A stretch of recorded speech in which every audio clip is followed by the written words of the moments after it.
welcome to Mind, Mood and Food podcast with me, Margaret Bell, anti-diet powered coach and gut health expert, and my partner in crime, Adele Derbyshire.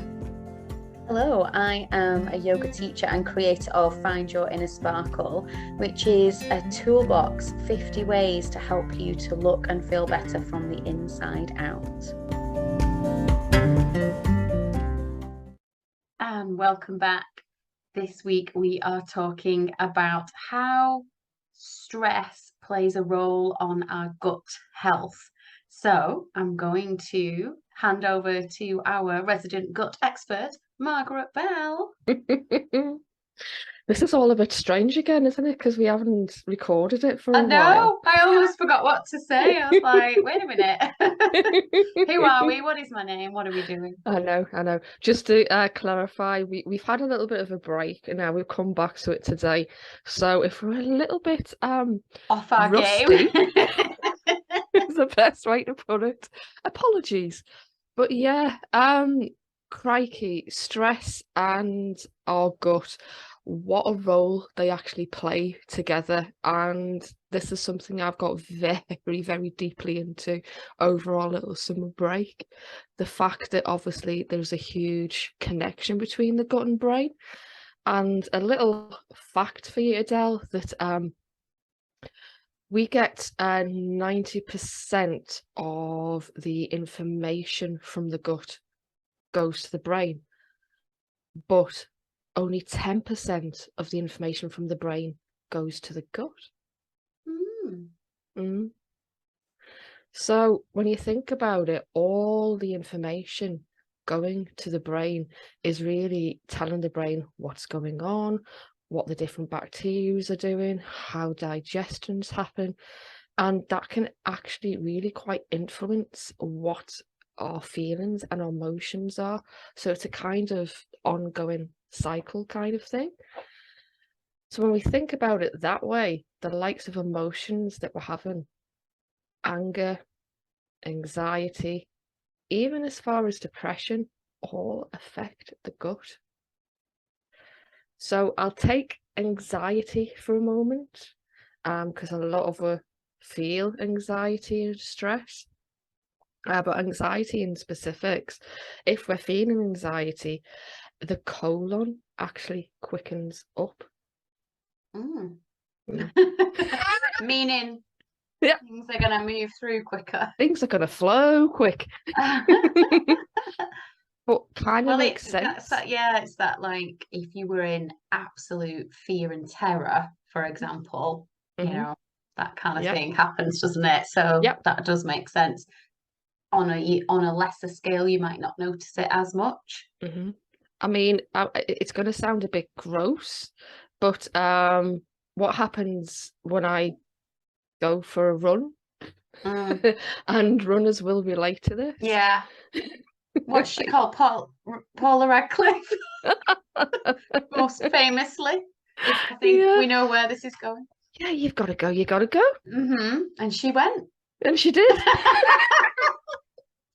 And it's literally because if you're running, your body is under that stress mode, that fight and flight, and your digestion literally does shut down. So anything that's there to be gotten rid of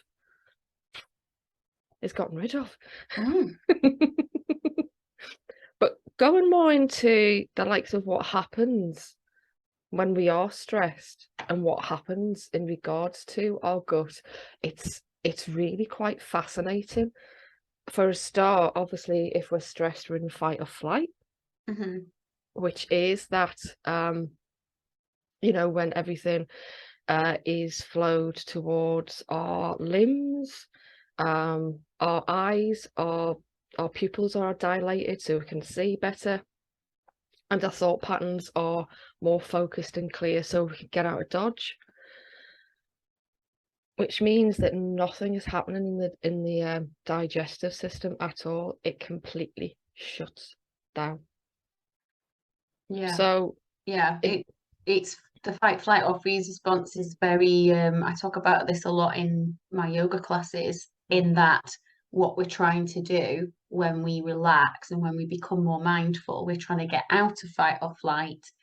And the other mode is often referred to as rest or digest. Rest and digest, Yeah. yeah. And I don't think people kind of tune in to this enough. No. That this feeling of when you are stressed, that you can feel sick to the stomach. Simple reason because of that is because your digestive system is telling your mind, don't flame and eat, I'm under stress. There's no point because the food will not get anywhere. And you'll end up giving yourself more stress because that food's not going anywhere. And the fact that we live in such a high, fast-paced, do, achieve, go way of life these days, and the information age, I think most people are not aware that they are living in this fight or flight. You get that used to running on adrenaline and just, constantly jumping from one task to the next. If you don't take time to stop and to just pause for a little bit and maybe do a little meditation or focus on your breathing, you're not going to know because you're kind of masking it. When people just need to distract, and they say in our attention spans just getting shorter and shorter, and things like TikTok are to blame for that as well. And it's just like, right, if you don't grab somebody's attention within like 5 seconds, it's gone. They scroll onto the next, onto the next, onto the next, and that becomes an addictive thing. That people are jumping from task to task to task, and I have to really be mindful of that and build in those mindful moments. I definitely do that at the start of the day, but it's also like at points through the day as well, just coming back to that stillness, because otherwise you don't realize you're up there, you don't realize you're on the ceiling. And so when does your poor body get to digest, rest, and heal? The immune system is compromised when we're in fight or flight for the same reasons. And that's exactly why when we do eventually get into rest and digest, let's face it, when people go on holidays, how many feel crappy and full of cold? It's not necessarily because you do get, if you go on a flight, all that wonderful circulated air. The airplane cough. A lot of the time is the fact that you've been running on, God knows how much adrenaline for how long, and cortisol, that your system is so used to it that it doesn't know when rest and digest and repair actually happens. That's what it's going to do. And the only way to do that is to flame well stop you in your tracks. Yeah, or even when, you're not going on holiday, but you get sick, or people get sick quite a lot, and it's the body's way of trying to stop. Yeah. Even to the point where I think sometimes if you get injuries and things like that, I do believe it's kind of all meant to be, and it's the body's way of saying, right, I'll tell you what, if you're not gonna rest, if you're gonna keep going, just gonna pull out the old hamstring injury for give the body a little bit of rest. So But I think a lot of people are surprised by this, and I know you and me work in the wellness industry, so it's pretty kind of logical to us, but it's not logical to a lot of people, especially with the amount of clients I deal with, whether it's one-to-one or corporate, who don't make that connection between the feeling of stress and the issues that it's given them. The compromised immune system, the IBS, the skin problems, the brain fog, which is going to be another podcast all on its own. It needs it. But we just need to start putting the two and two together, that stress really is a huge problem. And a little bit of stress to give you that sudden bout of focus is great, but the long continuous stress really does take its toll. It really does. And I just think it's like I said, I think a lot of people are not aware that they're operating at that level because it becomes their normal. Yeah, exactly. So when you are having that feeling of bloatedness or gas or that horrible uneasy feeling in your stomach after you've eaten, 9 times out of 10 that'll be because you've eaten under stress. Mm. Might be the dodgy curry and every and again, but And so, you know, if food's not being digested properly, you're not getting your nutrients from that food, are you? Not no. optimally anyway. So it adds to that immune system compromise, Yeah. doesn't it? And this is where people as well start feeling that hunger an hour or so later because your body's saying, hang on, I haven't had any benefits and nutrients here. I need some more fuel. But it's just the fact that the fuel itself isn't getting to where it needs to be because it can't. Literally, the grinding of the food stops and the acid that breaks the food down stops. Aren't bodies amazing things? Yeah, well, yeah. It makes sense, doesn't it? Absolutely. But we weren't meant to live in this prolonged fight or flight. We know that, like, it is common knowledge really about that. But getting out of it and mindfully taking some time to de-stress before you eat, I don't think is, you know, a common practice. Like the hastily grabbed lunch, you know, we all do it. Yeah. And I think that's what we're hoping to achieve here with these podcast episodes. It's just, you know, excuse the pun, it is food for thought, isn't it? It's just giving people that it might be a little reminder that if somebody's listening to this just before they eat their lunch, they'll just stop, pause, take that time to breathe, and, you know, at least calm down before you eat if you are living in a high stressed state and you are a, you know, busy professional or entrepreneur, or, you know, the lots of people that I work with, busy professionals and entrepreneurs who are busy and stressed and, you know, have got a lot on their I keep doing the puns. A lot on their the plate. I was like, no, that's too cheesy. Another food pun. And they find it difficult to pause because it's like, right, well, I've just got to get this down me and then I can, you know, get on to the next thing. But because the amount of times when I was in my corporate job, people would just be, you know, we'd be getting that sandwich at the desk, quickly cracking on. And that's not going to send the right signals to your body because you think, oh, well, I've eaten something, but you've not given it time to digest. So not really. And you're at your desk, you're distracted. So you're not giving the food the attention that it needs to even register that you've eaten. So if your body's not registering you're eating, you're at your desk, you're under stress, it really isn't going to get, excuse me, I'm drinking kombucha, so anything could happen. I know, oh God. It really isn't going to get to where it needs to be.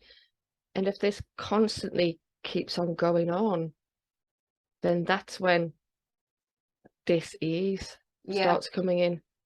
Because I think I've mentioned this before in another podcast, this is when the likes of the leaky gut starts coming apparent. And literally, because food isn't getting digested, it's going to pass through. Which is a little bit icky, but that does actually happen, unfortunately. Yeah,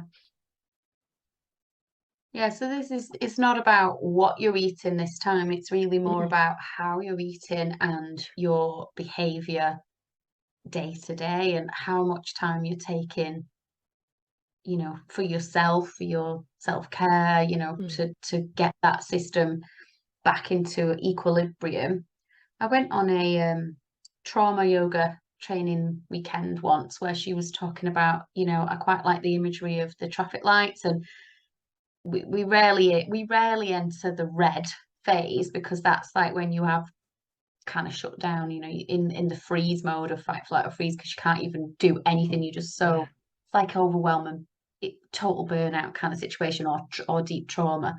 But most people operate a lot in the amber, where we're just like teetering on the edge and we're just about managing. But you know, if somebody says one thing to us, we're just going to blow. Tip over. Yeah. Yeah. Yeah, Hmm. like I was in I'm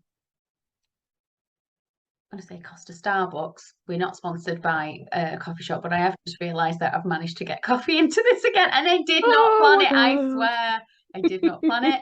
Just that I happened to like coffee, and I was in the Starbucks at the weekend. Anyway, I was in there with my daughter because we were going to watch a film at the cinema, and the young lady behind the counter was like on her own. There was one on the till and one doing all the coffees, and it was one of those where there's a big queue and everybody kind of wants to get to the cinema because the film's about to start.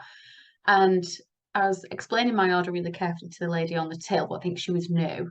And Mm. so when she shouted my order, it was like not a bit like what I'd asked for. It was Oh dear. like it wasn't the right size, and then it had an extra shot with it, and I'm like, what? That's Oh. not what I ordered. So I'm like, no, it was this size, and it was none of that extra shot business. It was, just Yeah. the Americano, blah, blah, blah. And then she was like, just reminding me then when I was just saying that about the last, you're on your last nerve. And she was like, right, well, I'm on my own and I'm just about managing. And so I can remake it for you, but it's going to take a few minutes, and she was just like, Yeah. and I was just Mhm. like, whoa. I just Okay. stepped back and said, just do what you've got to do. It's like, Yeah. don't mind me kind of thing. If I've got to wait, I've got to wait. And it didn't take that long anyway. She probably just wanted to get it done. But I just felt really sorry for her because I just know how that feels when you're like this little volcano that's about to erupt. Mm. And if you're living all of your life like that, or a lot of your life like that, and then you're just kind of collapsing in bed at night, exhausted, and then doing it all again the next day, this It is what we're talking really, about, isn't it? yeah. It's this prolonged, yeah, one day where maybe they're short staffed and, Mm. that could have been the case. I don't know. Maybe if you're just short staffed and normally it's fine, and it's just your body's designed to deal with stress in short bursts, isn't it? But Yeah, if it's absolutely. just long term, I think it's the term's chronic stress. yeah, Yeah. Mhm. mm, If it is that long term, that's when you really have to start looking at what is going on, to be quite yeah, and honest with you. how to fix it. So that traffic light analogy was that teetering on the edge. If you can find ways that work for you to bring yourself back into green as much as Mm. possible, Mm. and that's what I do, that's what I'm all about. It's helping people to just bring themselves back Yeah. into Yeah. that space of calm, into that space where you can think clearly and you're in a little bit more focus and you're out of anxiety, stress and overwhelm. Mm. And that, there's lots of things people can do to help with that, and there's lots of other episodes in this Absolutely. series that will help with that, and things like breathing and oils and meditation, and just taking 5 minutes can go such a long way. Like I said before, if it's just before you eat, that's still so much more beneficial than not doing anything. Definitely. It's a one thing that I ask all clients to do is just take a second before you start eating and just ask yourself, will I be eating under stress? Mm, that's a really good tip. Mm. Having just had my lunch, I wish we'd done this before, because I tell you what, getting your lunch, getting the dog out for a walk, etc., and trying to like get everything into the day, you don't enjoy it as much Yeah. either. Like the enjoyment isn't Hmm. there, because I had a soup, and it was one I've not had before. I think it's a new one in the shop, like spiced cauliflower or something. Oh. It was really nice. Mm. Anyway, I've got half of the tub left. I'm going to have it tomorrow. So tomorrow I'm going to do that. And I'm going to Good. enjoy it because it surprised me how tasty it was and nice it was. But I probably just got it Got it down. in. Hmm. And really, I'm going to make, because I've still got half of it left, I'm going to remember this conversation. So I hope everybody listening does for Yeah. their next meal. I think Hmm. it's a good reminder. It's like I like to do things like habit stack. So I've talked about it before, I think when we've done the gratitude one, Yeah. to link something with something that you already do means that you're far more likely to do it. So if you Hmm. do that gratitude practice whilst you're brushing your teeth or in the shower, it's more likely that you'll do it, way more likely than if you've got to write it down in a journal. So that reminder every time you eat is a little bit like when people say grace and things like that, Yeah. isn't it? It's just Yeah. Absolutely. And remembering. if you want to say grace, and say it in your own Yeah. way, because that, again, that pause when the food's in front of you will actually start your saliva going, which is the first thing that happens. First stage of basically digestion. Yeah, so it just does no harm at all just to take that time, just to even just take a few deep breaths, be grateful for the food that you've got, that you're about to put in your bellies, especially these days with the way things are going with the bloody cost of living. We're like trying to tweak things, and I'm sure everybody is.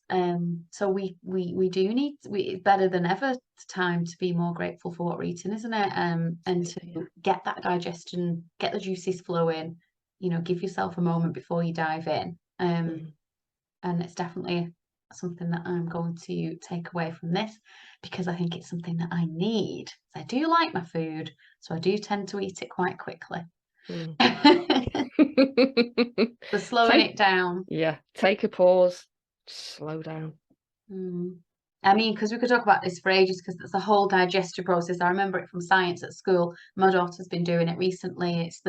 It's the sight of the food, the colours, the texture, then it's the saliva, and then it's like that chewing again. I probably don't chew enough because you just don't get it down. And then when you eat that quick because you're hungry and it gets stuck in your chest, and you're like, ah, you can literally see it bulging you can imagine it, can't you, in the pipe? And it needs to be in a liquid state before it leaves your mouth. A lot of people ask me, how many times shall I chew? Just when it's liquid, you're done. Oh my gosh, we should do that on another one. We should do the whole digestion process. Oh my God, that'll be a long one. I think it would be good though. A little bit of science. Definitely. Let us know if you want us to cover that.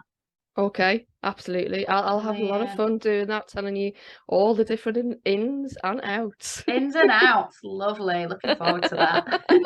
Thank you so much. It has been wonderfully insightful and giving me food for thought. So I hope it has everyone else. Dear. Another one. I'm going to keep them coming. Thanks, Margaret. Thanks, Adele.